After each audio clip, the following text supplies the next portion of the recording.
What's happening, my people? So back with another music review, and this one right here is Yelawolf, Ghetto Cowboy. 14 songs, 51 minutes. So going into this one, I was a little skeptical. I wasn't sure how he was coming with this one. All I heard was Opie Taylor, and I was like mixed a little bit on that when I seen the video for it. And so I know they got like this country thing happening in music, especially since Lil Nas X. So I see a lot of people going like kind of towards that bag. Like, I'm not saying necessarily like Yelawolf is like trying to go overly country, because he always been in his country bag or something. But I just was kind of like fearful of him like going like extra country to like this lane is open right now. Let me jump in this. So that's kind of what I was kind of like weary of going into this album. But checking it out, I'll give you my honest opinions and stuff, man. Let's get into it. So track 1, Mama Wolf. So it starts off, man. He's like, I guess that's his mother, and she just telling a story about, yeah, and I grabbed him and I wrapped his hair around my hand 3 times, and I was beating on him, and he tried to get away, and I said, shoot him in the leg. It was a funny story, just like a hood, ghetto, country kind of story. It's like if you talk to old people in your family or something, everybody got like stories of something that happened back in the days, or like some kind of fight or something, some scrap or something like that. I know my family got stories like that. Maybe I come from a dysfunctional Yelawolf family or something, but it just seems like just something that every family, rural family has or whatever. So it's a cool way to start it off. It's just a little skit or something, just a little talking point. Number 2, Unnatural Born Killer. I ain't gonna lie, I hate the beat on here. I hate the beat, man. It sounds like some Tron shit. You remember that movie Tron, when they had like the motorcycles and stuff? He was like very digital and stuff. He rides the beat nice though, man. He has a nice flow on here, so that kind of saves it a little bit. But overall, he's so. Number 3, Opie Taylor. I hate the whistle on it. However that it goes, but it give it like that extra country feel to it. But the melody on here, I love the melody. I love the melody on here, man. He do his thing. And talking about being a kid and all kind of bullshit going on around him when he didn't have a care in the world. Opie Taylor. Opie Taylor, I think that was from like the Beverly Hillbillies. Was that? That wasn't the Beverly Hillbillies. Opie Taylor. That was from with the police and shit, man. That was back in the days, man. Opie Taylor, he grew up to become a famous Hollywood producer and stuff, man. Ryan Howard or whatever. I forgot the name of the show though. Mayberry and shit, man. You know what I'm talking about. But I just want y'all to know that I know. Number 4, Box Chevy 7. This one is dope. The flow, the singing, the content, everything is on point on here, man. This is one of my favorite joints. Number 5, Here I Am. Has an anthem type feel, especially on the bridge. On the bridge on here is very anthem-like. The hook on here is dope. Like the singing on here is on point. The verses, you know his verses, man. Yelawolf, you can rap his ass off. This is a dope track. Number 6, Still Riding. Talking about where he came from, where he at. But through that, he's still riding. He's still riding, still going through his path and stuff. Sonically, it's not one of my favorites though. Like just the way it sounds, like the content of what he's talking about, I can feel that. But just like sonically, I'm not too crazy about that. Number 7, Lightning. This is a storytelling track. It's like him and his homeboy, when they was younger, they was going through shit. He was working his ass off and just making a little bit of money. And he knew he was destined for something bigger. And so they would kind of like vent to each other, and then they kind of like went separate ways and stuff like that.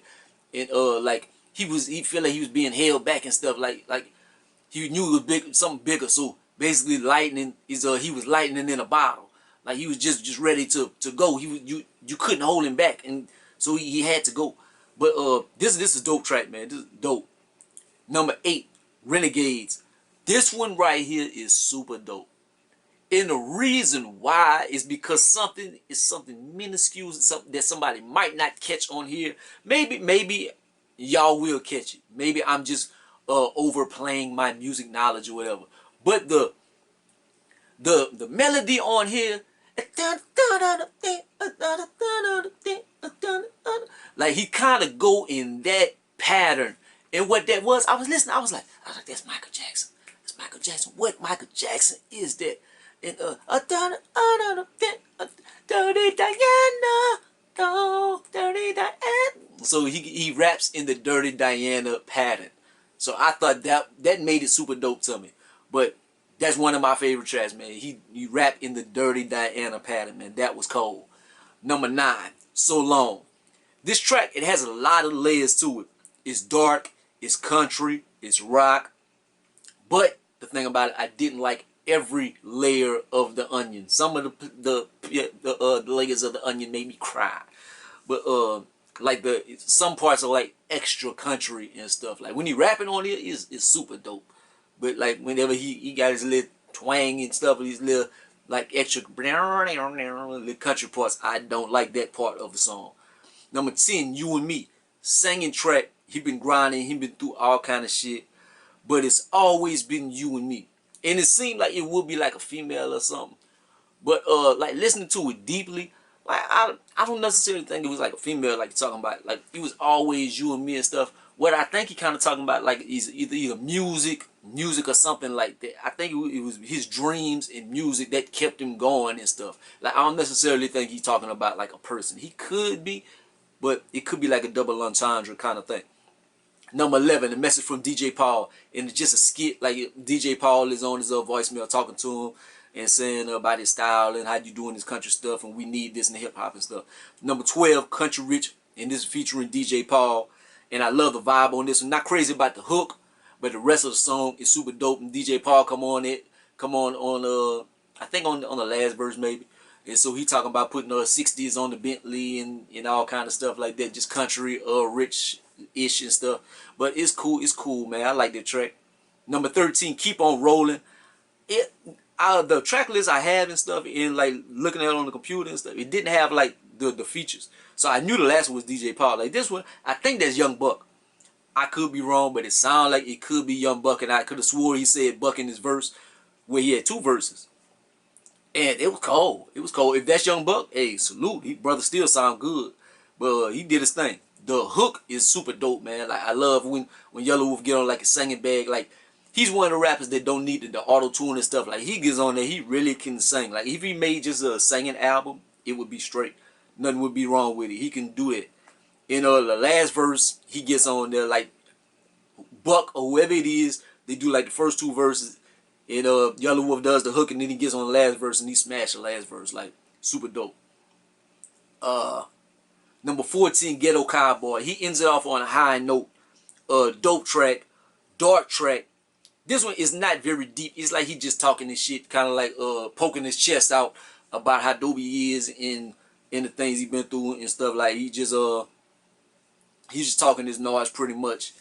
And I love the way he ends off. He ends off with a long solo instrumental and stuff, like a minute and a half, just and it fades out in very clean. Oh, overall, man, I would say it's a dope project, man. It's something I don't think like in my rating system. What I'm gonna have it is like I think it's dope. Like I like all the elements and stuff that he put into it, the diversity and stuff. But some of the things he put in, like a lot of the country stuff, like that's not really my bag. And I couldn't see me like riding with people in the whip and like having this plan. Like I know my friends or whatever, like I would be kind of embarrassed. I'd be like, they're in the country boy, and what the fuck are you listening to? So I wouldn't really play this like with somebody or something. Like maybe if I'm like shooting ball, I got some headphones on or just something like that, I listen to it on my own accord, riding in the whip by myself or something. But I do enjoy it. My favorite joints are Box Chevy 7, Here I Am, Lightning, Renegades, Keep On Rolling, and Ghetto Cowboy. But overall, I would give it a 7 out of 10 for the reasons that I've said, because I wouldn't really play this with too many people and stuff. And then a lot of the country elements, like they have some songs that I really enjoy on here, but then they have like some country parts on there or something. And like every rapping part is cold. When he's like singing on here, most of the time, like 90% of the singing is super cold. But it's just like some of the extra country elements just was like kind of turned me off on it.